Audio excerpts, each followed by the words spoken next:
자, 오늘 말씀의 주제는 종말 시대와 성도의 신앙 자세입니다. 지구의 종말은 과연 오는가? 이것은 우리 인류와 우리 인류 문명사의 중요한 주제로서 많은 사람들이 궁금해하는 그런 문제죠. 이 지구와 우주의 종말에 대한 일반적인 견해가 네 가지가 있는데, 첫째는 자연재해를 통한 재해가 올 것이다, 이렇게 보는 시각이 있습니다. 지금 환경 파괴나 지구 온난화 현상, 이런 것들이 결국은 지구의 종말을 가져오는 촉매가 될 것이다, 이렇게 보는 거예요. 환경 오염이나 기후 변화, 생태계의 교란, 이것은 많은 인류의 이런 학자들이 지적하고 있는 내용이거든요. 코로나19와 같은 이런 경우도 이게 결국은 이 환경과 생태계의 이런 이상 기후라든지 이런 것들에서 기인한 것으로 보는 시각이 많습니다. 상당히 인과성이 있는 거예요. 예를 들어서 브라질의 삼림은 지구의 허파라 그래서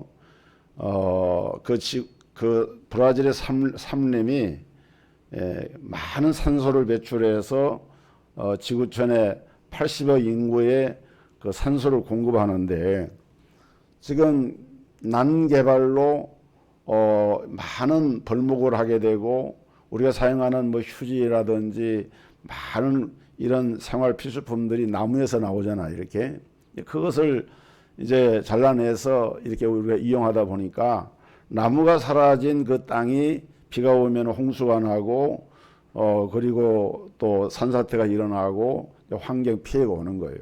그 다음에 지구 온난화 같은 이런 문제들도 우리가 많은 양의 자동차, 또 이런 석유 화학 공장 이런 데서 탄소를 배출해 가지고 이 탄소에서 나오는 이산화탄소가 이제 이 지구 대기권에 형성이 되어지면서 햇빛이 이렇게 오는 것을 차단하고, 그래서 이제 기온이 이상 기류가 생겨나고 이런 폭풍이나 또는 태풍이나 이런 것들도 거기에 기인한다고 보거든요.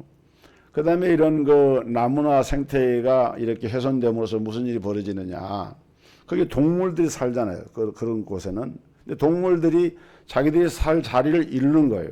그러니까 잃어버린 그 동물들이 이제 인간 생활권으로 가까이 오면서 인간과 교류하게 되면서 그 동물들에게 발생하는 소위 숙주 바이러스라는 게 있습니다.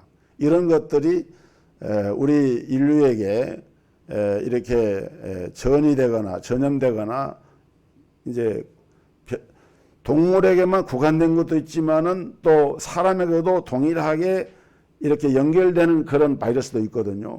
이제 그래서 이 코로나19의 바이러스도 원래 진원지가 이제 이 중국에서 우한에서 이렇게 발생했는데, 원래 우한에 있는 중국 사람들이 하여간 동물들을 못 먹는 게 없잖아요. 그래서 거기에 연결고리가 되는 그런 동물들을 식용으로 사용하면서 거기에 대한 이 바이러스가 사람의 몸에 이전됐을 것으로 보는 학설이 유력한 학설로 얘기되고 있어. 그것이 확정된 건 아니지만은 이제 그런 게 있다 그 말이죠. 결과적으로는 이런 환경 오염, 기후 변화, 이 생태계 교란 등등으로 폭우나 폭설, 지진 이런 자연 재해들이 일어나서 결국 인류가 이것 때문에 지구가 이제 종말이 올 것이다, 이게 보는 견해가 있습니다. 두 번째 견해는 핵 전쟁을 통한 종말입니다. 어떤 군사 전문가가 얘기하기를 지금 미국과 러시아, 인도, 파키스탄, 그 다음에 프랑스, 영국, 이런 나라들이 지금 핵을 가지고 있는 나라인데 거기에 추가된 나라가 북한입니다. 북한은 이제 공식 핵 보유국이 됐어요. 그런데 그 핵 우라늄으로 만드는 폭탄을 가지고 그것을 이제 지구촌에다 이것을 발사하게 되면은 이 지구 덩어리가 100번 이상 깨질 수 있는, 100번 이상 콩고가 돼서 깨질 수 있는 그런 분량이라 그래요.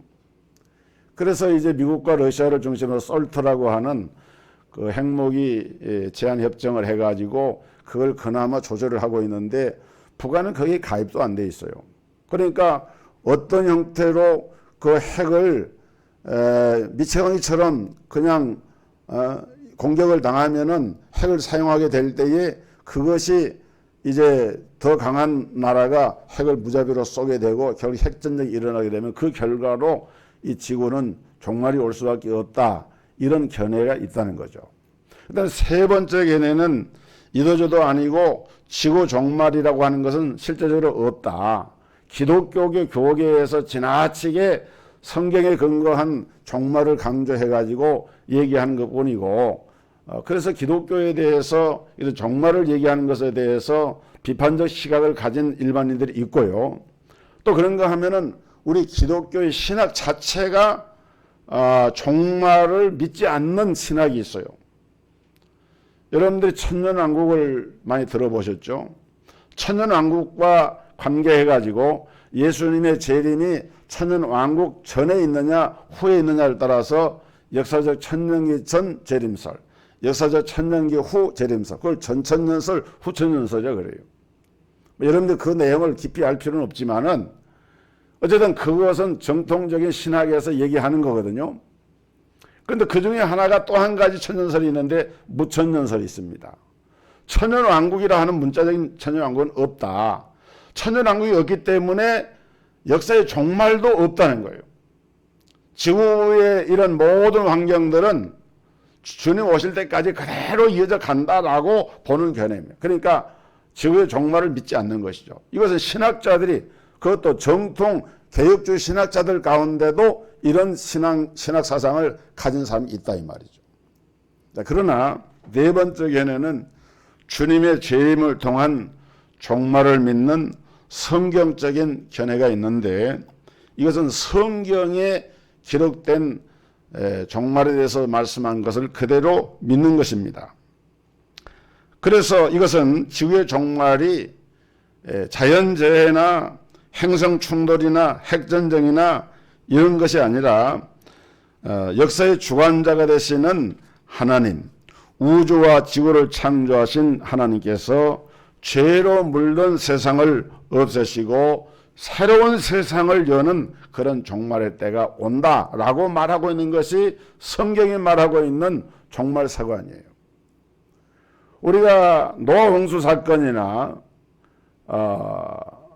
그 역사적으로 하나님이 심판을 행한 사실 있잖아요. 소돔과 고모라성 심판이나 이런 것들은 하나님께서 그 시대를 징벌하는 도구로 이게 쓰신 것인데, 여러분 예수님이 메시아로 초림하신다고 하는 성경의 예언이 정확하게 456회가 기록이 되었고, 예수님의 재림에 관해서 예언하고 있는 성경의 구절이 약 1500여 회가 기록이 됐습니다.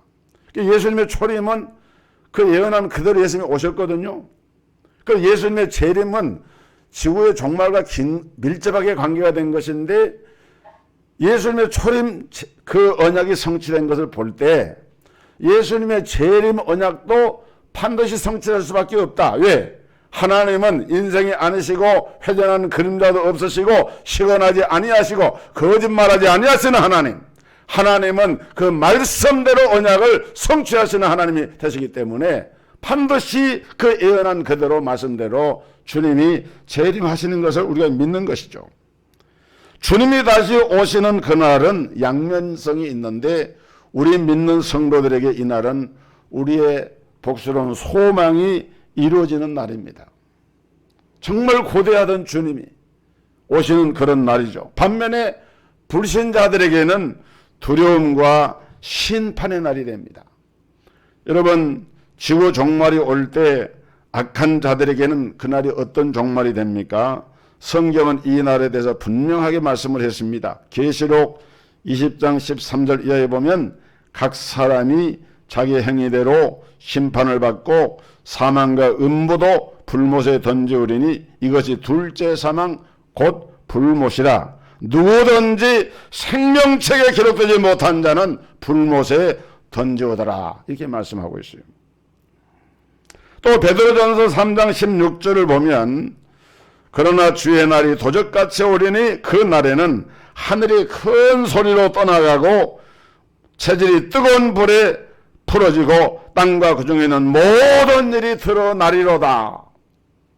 이것은 역사의 종말이 되어지면은 우리가 지금 누리고 있는 하늘과 이 발을 딛고 있는 땅과 이 지구 전체가 놀라운 이런 종말의 세계 가운데 이것이 다 체질이 풀어지는 것처럼 풀어지는 이 사실을 분명하게 말씀을 하고 있습니다. 그렇기 때문에 지구의 종말은 분명히 오는 거예요. 우리의 추측이 아니고 하나님의 약속이고 경고입니다.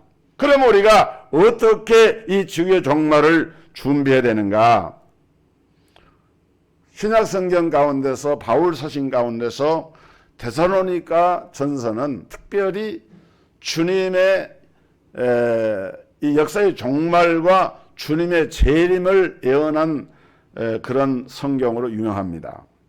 데살로니가 전서 4장에서는 주님의 재림을 믿는 자의 부활에 대해서 말씀을 하고 있고, 그 다음에 이어서 5장에서는 우리 주님이 다시 오실 날 우리는 어떻게 준비를 해야 하는가, 오늘 봉독한 이 본문 말씀이 그것을 포함하고 있는 거예요. 자, 이 종말 시대를 사는 우리 성도들이 어떤 신앙 자세를 가지고 살아야 하느냐. 첫째는 우리 주님의 재림의 약속을 굳게 믿어야 됩니다. 주님이 다시 오신다, 주님이 재림하신다고 하는 성경의 약속을 믿는 믿음을 우리가 분명하게 가져야 돼요. 사람들은 그 날과 그 때를 궁금해합니다. 그럼 언제 주님이 오시는가? 성경은 뭐라고 말씀합니까? 마가복음 13장 32절에 기록된 말씀 보면은 그러나 그 날과 그 때는 아무도 모르나니 하늘에 있는 천사들도 모르고 아들도 모르고 오직 아버지만 아신다. 주님이 실제로 재림하시는 그 날이 언제인지는 몇 년, 몇 월, 며칠, 몇 시라고 하는 것이 성경에 나와 있지 않습니다. 천사들도 모른다는 거예요. 성자 예수님도 모른다는 거예요. 오직 누구만 알아요? 아버지만 아신다. 그런데 사람들은 그 날짜를 알고 싶어 합니다. 그리고 오늘날 많은 이단들이 되게 보면은 이 종말론에 관한 예수님의 재림과 관계해가지고 자기들에게만 하나님이 특별한 계시를 주어가지고 자기가 알게 됐다. 1990년대 초반에 이장님이라는 사람이 다가올 미래를 준비하라. 그래가지고 지금 한 30년 됐습니다만은 그때도 얼마나 우리 사회가 혼란했습니까? 근데 그런 것들은 지금도 계속 일어나고 있어요. 신천지 이만희를 비롯해서 JMS 정명석이라든지 저 부천에 있는 영생교 교주라든지 전부 다 그런 류의 예수님 재림과 관계된 것을 예언을 하고 자기들에게 그 계시를 받았다라고 말한 사람인데, 근데 주님은 뭐라고 말씀합니까? 오늘 본문 1절에 보니까 형제들아 때와 시기에 관하여는 너희에게 쓸 것이 없으면 주의 날이 도적같이 이를 줄을 너희 자신이 자세히 알미라. 그들이 평안하다 안전하다 할 그때에 임신한 여자에게 해산의 고통이 이른 것 같이 멸망이 갑자기 그들에게 이르니 결코 피하지 못하리라. 여러분, 주님이 오실 때와 그 시기에 관해서는 따로 쓸 것이 없다. 그 말은 무슨 말인가 하면은 반드시 그 날은 오는데 그 시간은, 그 날은 모른다는 거예요. 그런데 비유적으로 어떻게 온다 그랬습니까? 첫째는 도적같이 온다 그랬고, 두 번째는 임신한 여인이 해산할 때 산고의 고통이 오잖아요. 언제 날지는 몰라. 대략 어느 때쯤이라고는 이제 날짜를 계산해서 언제쯤일 거다라고 하지만은 정작 그 시간, 정확한 시간은 모르니까 준비를 하잖아요. 여러분, 도적이 남의 집을 도적질을 할 때 주인에게 전화를 걸어가지고 내가 몇 년 몇 월 며칠에 당신 집에 털러 가겠소 이렇게 하고 오는 도적은 없잖아요. 몰래 슬그머니 왔다가 갑니다. 평안하다 안전하다 할 그때에 마치 임신한 산모가 아기가 태어날라는 대충 알지만은 그 시간이 어느 때일지 모르다가 갑자기 산통이 와서 아이가 태어나는 것처럼 그렇게 갑자기 주님이 오신다 그랬어요. 그리고 그 날을 결코 피하지 못하리라. 누가 피하지 못합니까? 모든 사람들이 피하지 못한다. 믿는 사람이나 믿지 않는 사람이나 주님이 오시는 그 날은 피할 수가 없다. 이때의 이 날은 지구 한쪽에서만 오는 것이 아닙니다. 미국에서만 주님이 오시고 한국에서는 안 오시고, 한국에서는 주님이 재림하셨는데 아프리카 지역에서는 안 오죠. 그게 아니고 지구촌에 있는 모든 사람들이 다 볼 수 있도록 그렇게 오신다는 거예요. 그럼 또 여러분들은 또 이 말씀을 들으면서 당장 속으로 머릿속으로 생각합니다. 말이 안 된다. 지구는 둥글고 지구 반대편은 밤이고 이쪽은 낮이고 이런데 어떻게 한꺼번에 오시는 주님을 우리가 볼 수 있느냐? 다 볼 수 있느냐? 여러분이 물어보겠어요. 여러분 한국에서 KBS가 방송하면은 그 방송 네트워크 인공위성을 통해서 전파를 타고 가면은 세계 각국에서 다 볼 수가 있잖아요. 네? 사람의 과학과 지식을 가지고도 영상을 한 장소에서 발송하는 것을 지구촌 다 우리가 볼 수가 있는데 전지전능하신 하나님이 우리 예수님 이 땅에 오실 때 그것이 보는 것이 어려운 일이겠습니까? 그렇게 하신다고 말.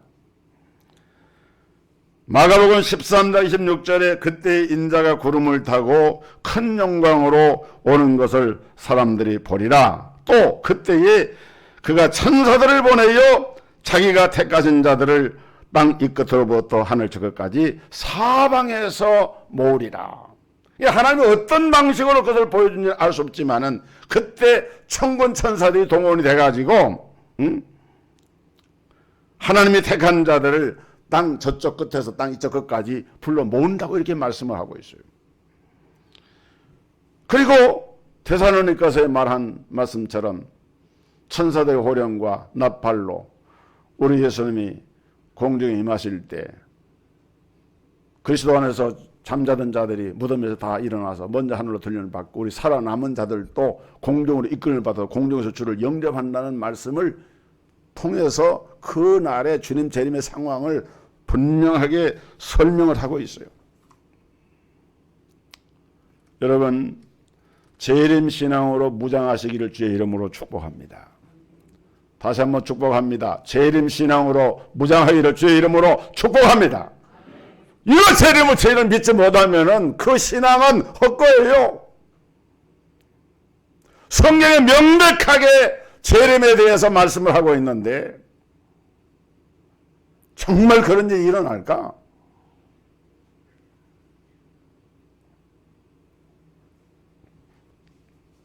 두 번째로 우리는 정신을 차리고 깨어 있어야 됩니다. 오늘 우리는 우리가 사는 이 세상을 예의주시해야 돼요. 우리가 사는 세상이 지금 어떻게 돌아가고 있습니까? 성경에 나타나 있습니다. 마태복음 24장은 예수님이 직접 말씀하신 걸 기록한 것인데 소계시록이라고 얘기합니다. 우리가 종말에 관한 예언을 잘 나타내는 것이 요한계시록인데 예수님이 직접 하신 복음서의 역사의 종말에 대해서 주님이 직접 말씀한 것이 마태복음 24장에 나타납니다. 예수께서 대답하여 이르시되 너희가 사람의 미혹을 받지 않도록 주의하라. 많은 사람이 내 이름으로 와서 이르되 나는 그리스도라 하여 많은 사람을 미혹하리라. 난리와 난리 소문을 듣겠으나 너희는 삼가 두려워하지 말라. 이런 일이 있어야 하되 아직 끝은 아니니라. 민족이 민족을 나라가 나라를 대적하여 일어나겠고 곳곳에 기근과 지진이 있으리니 이 모든 것이 재난의 시작이라. 그때 사람들이 너희를 환난에 넘겨주겠으며 너희를 죽이리니 너희가 내 이름 때문에 모든 민족에게 미움을 받으리라. 그때에 많은 사람이 실족게 되어 서로 잡아주고 서로 미워하겠으며 거짓 선자가 많이 일어나 많은 사람을 미혹하겠으며 불법이 성함으로 많은 사람의 사랑이 식어지리라. 그러나 끝까지 견디는 자는 구원을 얻으리라. 그랬어요. 여러분, 이 이야기가 어느 시대 이야기 같습니까? 오늘 우리 시대 이야기를 하고 있는 거예요. 적그리스도 이단들이 막 나타나가지고 내가 그리스도다, 내가 재림 예수다. 한국의 이단 연구가들 얘기한 바에 의하면은 한국의 자칭 예수 그리스도가 17명이에요. 더 될지도 몰라요. 세계적으로 얼마나 많겠습니까? 우리 그런 시대에 살고 있어요. 아니, 이만희 신천지, 이만희 같은 사람이나 영선교, 조희성 같은 사람들이 막 외치고 그렇게 하는데 사람들이 거기에 환호하고 박수를 보내고 거기에 빠져들고 물어보면 자기도 모르겠대. 그런데 왠지 모르게 정말인 것 같다는 거예요. 여러분, 속아서는 안 됩니다. 예수님은 구름 타고 공중에 재림하실 때 모든 사람이 볼수록 오시는 것이지, 재림에서 정명석이 같이 충남 금산에서 1946년도에 태어난 그것을 성역화해가지고 거기에 순례객들이 막 가서 그걸 들여다보고 정선생님이라고 그러고, 디모데후서 3장 1절 이하에 이렇게 말씀합니다.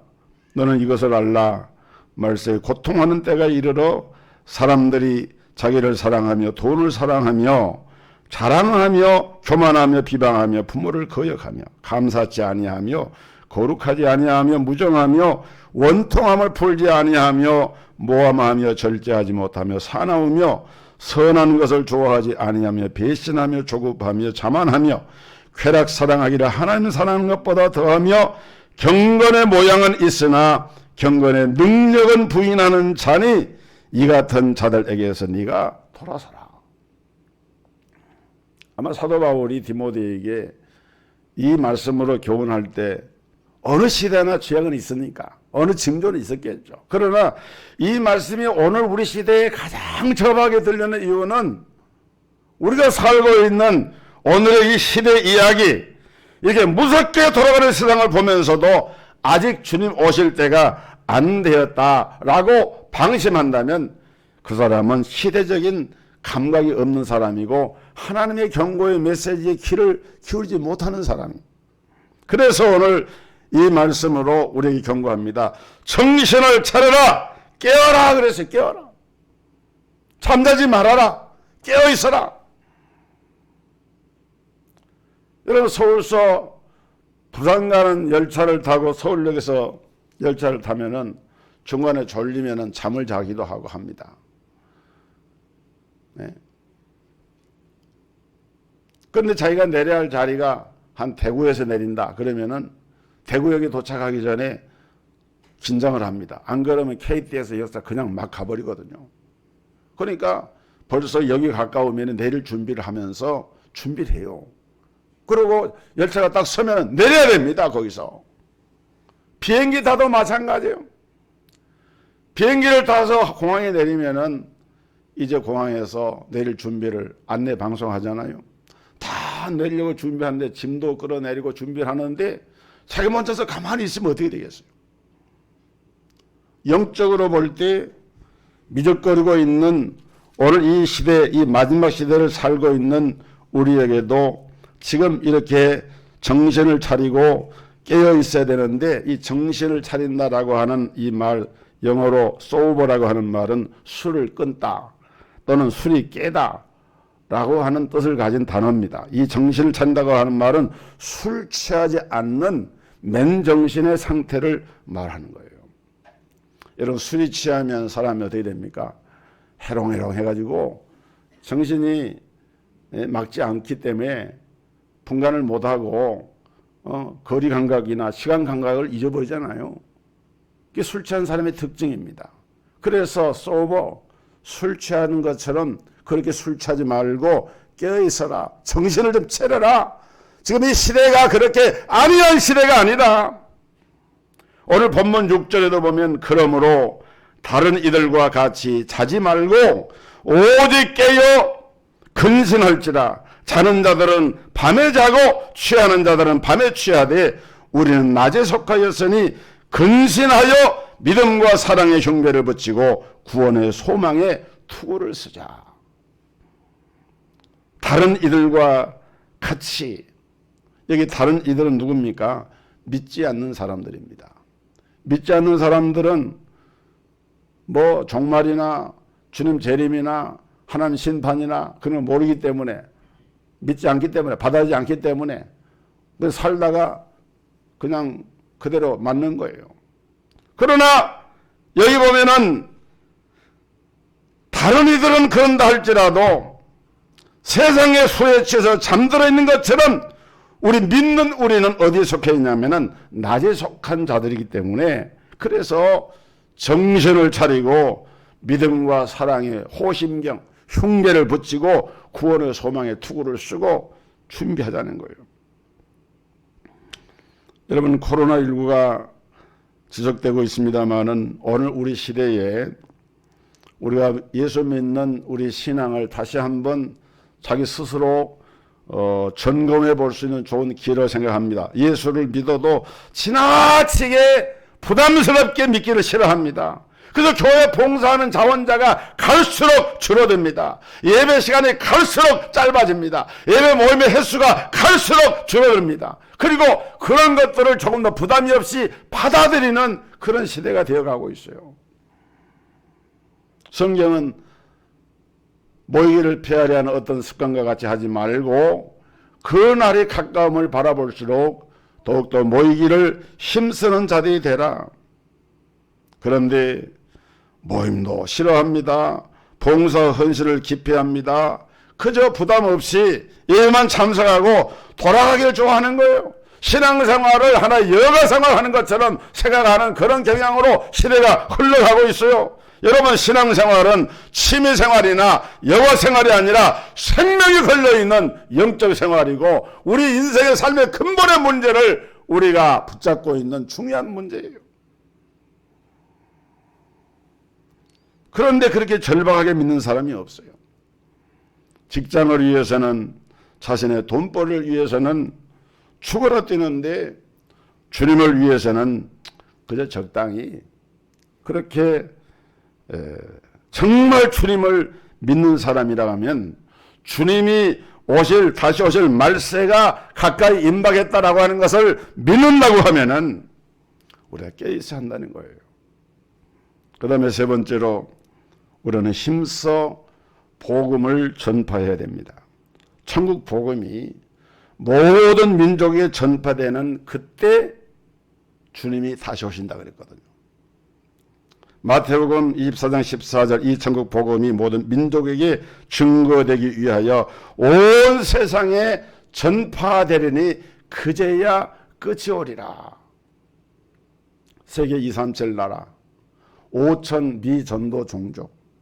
여러분, 지금 세계의 나라 수로는 실제적으로 교류하고 이렇게 통행하는 그런 독립된 국가가 237개 나라가 있는데 그 나라에 다 복음이 들어갔느냐? 들어가지 못했고, 또 나라 안에도 종족이 많습니다. 그런데 지금 이게 전문 기관에서 조사한 바에 의하면은 미전도 종족이 5천 종족이나 된다는 거예요. 아직도 예를 들어서 중국의 저 하남성 남쪽 이런 데는 예를 중국이 한 나라 같지만은 여러 부족이 많습니다.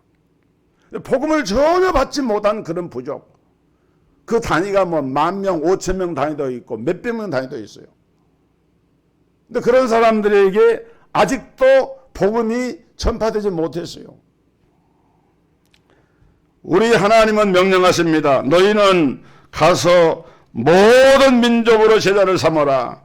온 천하에 다니면서 만민에게 복음을 전파하라.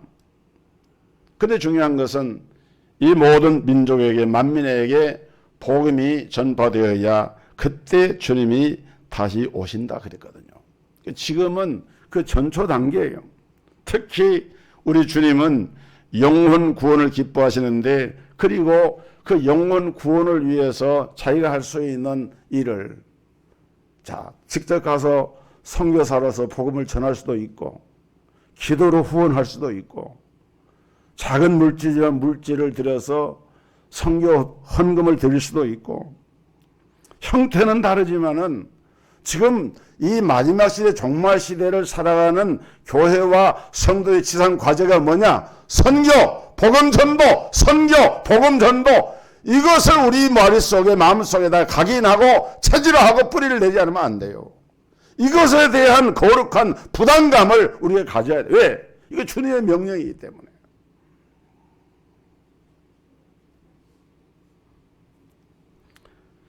그러므로 본문 11절에 보면은 피차 권면하고 서로 덕을 세우기를 너희가 하는 것 같이 하라.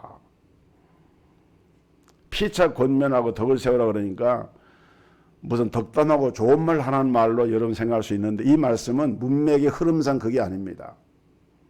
이건 뭘 말하는 거 하면은 피차 권면하라, 그것은 주님 맞을 준비를 하라고, 권면하라 그 말이에요. 예수 믿으라고 구원하고 깨어있으라고 권면해야 되는데, 그런데 오늘의 우리 현실은 어떤가? 우리 주님이 부활 승천하신 지 2000년이 지난 지금도 아직도 단 한 번도 복음을 받지 못한 종족들이 5천 종족이 넘고, 아직도 2, 3, 7 나라에 선교사를 필요로 하는 그런 나라들이 많아요. 제가 우리 노회에 영어를 잘하는 젊은 목사님이 있어서 북인도, 파키스탄, 방글라데시, 네팔, 남부아시아에 그 줌으로, 유튜브 영상으로 복음 전도를 하는데, 또 어떻게 하다 보니까 저를 거기에 중요한 직책을 세워가지고, 그래서 이제 지금 비대면 영상이니까 이게 참여하는 분들이 저 뉴욕에 있는 존준 선교사라든지 세계적으로 영어를 할 수 있는, 왜냐하면은 현지인들에게 복음을 전해야 되니까. 그래서 이제 학교를 세워서 열방 그리스도 신학 연구원 For All Nations Christ Theology Seminary라고 하는 그 학교를 세워가지고 지금 복음을 전하는데, 제가 지난 주간에 거의 개강 메시지를 해달라 그래서 통역을 세워서 메시지를 전했어요. 근데 제가 여기서 집에서 한 겁니다. 집에서 유튜브로 연결해가지고 한 거예요. 그런데 그게 그 나라에 다 들어가요. 파키스탄, 인도, 네팔, 방글라데시. 그 복음을, 그래서 실제로 그 복음을 받고 거기서 아멘으로 화답을 하고 영상이 나오니까 지금 그런 시대가 됐어요. 우리 할 수 있는 대로 정말 시간을 쪼개고 내 재능과 내 물질을 헌신해서 우리는 힘써서 복음을 전해야 될 사명이 오늘 우리 그리스도인들과 교회에 있는 거예요. 오늘 우리 개인 생명의 종말이 먼저 올지, 아니면 그 전에 지구의 종말이 먼저 올지는 아무도 모릅니다. 지구의 종말 못지않게 중요한 것이 개인의 종말은 두 가지 형태가 있는데, 지구의 종말은 역사적인 우주적인 대종말을 말하는 것이고, 또 그 종말이 오기 전에 내가 세상 떠나면 그게 바로 개인의 종말이에요. 근데 개인의 종말이 먼저 올지, 주님 오시는 역사적인 우주의 종말이 먼저 올지는 알 수 없지만은, 언제 어디서 내 개인의 종말이 올지를 모르죠. 언제 죽을지 아무도 모릅니다. 그렇기 때문에 우리는 준비를 해야 됩니다. 그리고 나만 구원받은 것으로 만족하지 말고 내 주변의 영혼들을 돌아보고 그들에게 권면하고 그들에게 덕을 세워야 돼요. 그 영혼들을 돌아봐야 돼. 어떤 것이 덕이냐? 덕 중에서 최고의 덕은 지옥 가지 않도록, 오늘 우리가 지금 구원의 길, 여러분 제가 나중에 이걸 종합적으로 이 구원의 길만 가지고 또 한편의 말씀을 전하려고 해요. 왜냐하면 이게 이 안에가 우리 기독교 성경 66권의 구원론이 다 들어가 있고 성경 신학이 들어가 있고 조직 신학이 들어가 있고, 이 안에가 다 담겨 있어요. 역사의 종말, 천국과 지옥이 역사의 종말 아닙니까?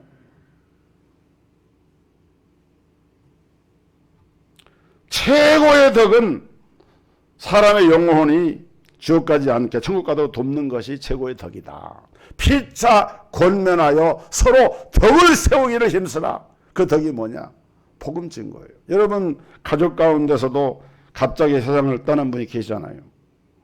그때 참 후회가 됩니다. 아, 그때 내가 좀 더 돌아가시기 전에 꼭 복음을 전해서 예수 영접하도록 했어야 되는데, 그러면서 그렇게 쉽게 떠날 줄 몰랐다. 후회를 하지만은 떠나가신 후에는 할 도리가 없어요. 방법이 없어요.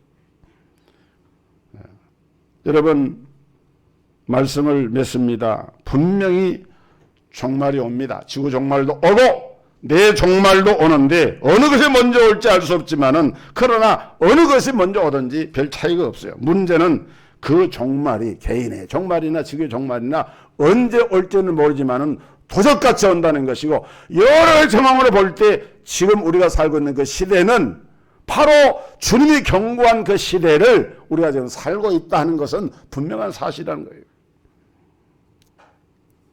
오늘 내 종말이 와도 내일 지구의 종말이 와도 담대하게 아멘 주 예수여 어서 오시옵소서 할 수 있는 우리 성도들이 되시기를 주님의 이름으로 축복합니다.